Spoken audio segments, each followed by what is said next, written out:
Wel, dyma ni mewn Coedwig Law Celtaidd. Hoffwn jyst dangos rhai o'r bethau i chi sy'n helpu ni adnabod o fel Coedwig Law. Gwelwch yn fan hyn, mae gennym ni'r boncyffion sydd ar ei lawr yn fan hyn, efo mwsog arnyn nhw a cen. Tu ôl i ni fan hyn, mae gennym ni lystyfiant, mae gennym ni llys, a mae gennym ni grug, sef y phlanhigion mwy yn y cefndir. Mae gennym ni coed derw a coed bedwen, a mae yna amrywiaeth o wahanol oed yma. A gwelwch chi'r cerrig mawr sydd yn y cefndir, a mae yna garpad o mwsog dros heina i gyd. So dyna rhai o'r elfennau sydd yn helpu ni adnabod hon fel Coedwig Law Celtaidd. Dyma ni yn y Coedwig Law, a da ni'n sbïo bach agosach ar y phlanhigion sydd yn tyfu yn fan hyn. Yn fanna hefo'r brigau gwyrdd, mae gennym ni llys, a mae hwnna hefo ffrwyth melys hyfryd yn yr hydref. Mae gennym ni mwy o'r duon, falle rhai ohonoch chi'n bita heina hefyd. Mae gennym ni rhedyn sydd yn tyfu ymysg hynna i gyd. Ac wrth gwrs y garpad o mwsog sydd dros y cerrig. Hefyd, mae gennym ni cen ar y garreg tu ôl i fi yn fan hyn, wahanol fatha yn tyfu yn wahanol lefydd, yn dibynnu pa mor lyb ydi o a faint o gola sydd yna. A mae cael rhywfaint o gola i mewn i'r coedwig yma yn bwysig mwyn i'r phlanhigion yma gallu byw. Wel, dwi wrth fy modd gweld hyn. Hydref ydy'r adeg gorau i mynd i chwilio am ffwng yn y Coedwig Law, ond da ni wedi dod ar hyd i'r ffwng yma.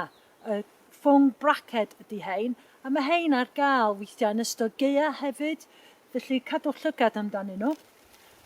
Dwi'n gwybod mae hwn yn ysgwydd y fedwen, a dwi'n gwybod hynna achos mae'n tyfu ar coeden bedwen. A sut dwi'n gwybod bod o'n coeden bedwen, dwi'n gallu sbïo ar y plisgyn. Felly, bod oes am dail i weld, dwi'n gweld mae yna darn a llyfn fan hyn ar y plisgyn, ac yn llefydd eraill mae'n fwy craciog. Felly, cliw da, wneud hefo'r maint hefyd a'r briga.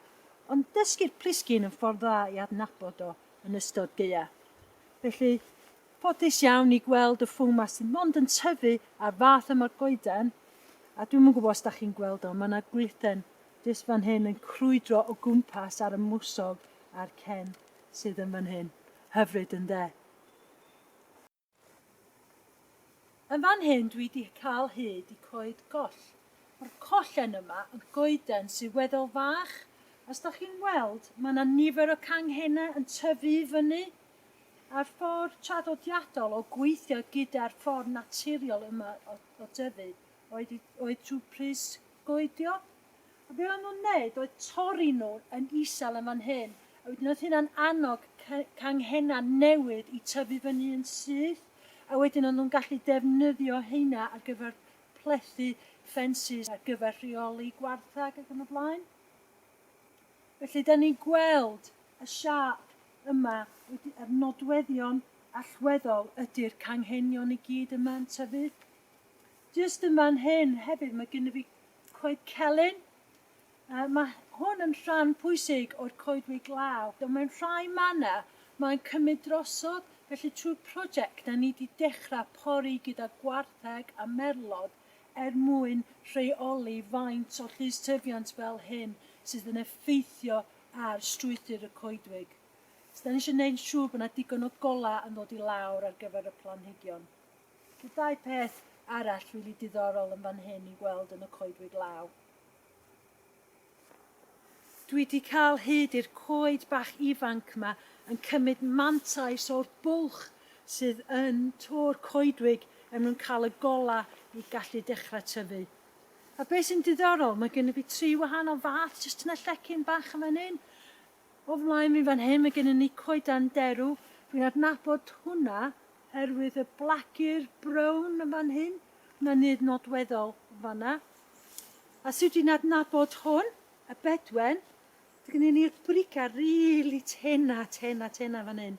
A'r blagur dena sydd bron yn sownd yn y bricyn yn fanna hefyd. Tu ôl i fi, mae gennym ni cerddinen, a mae hwn hefo blagur bach mwy. Ond beth sy'n nodweddol dwi'n gweld yn fan hyn, ar y plisgyn llyfn, mae gennym ni cen, fel rhai paent. Ond efo hein, mae yna marciau du, a dyn galw hyn yn script licens, achos mae'r marciau du na chydig bach fel hen ffordd o sgwennu, felly sgwennu hen ffasiwn ynde. Felly, beth hyfryd i gweld yn fan hyn. A 3 coeden bach yma yn enghraifft o'r angen i cael y golau yna i mewn i'r coedwig.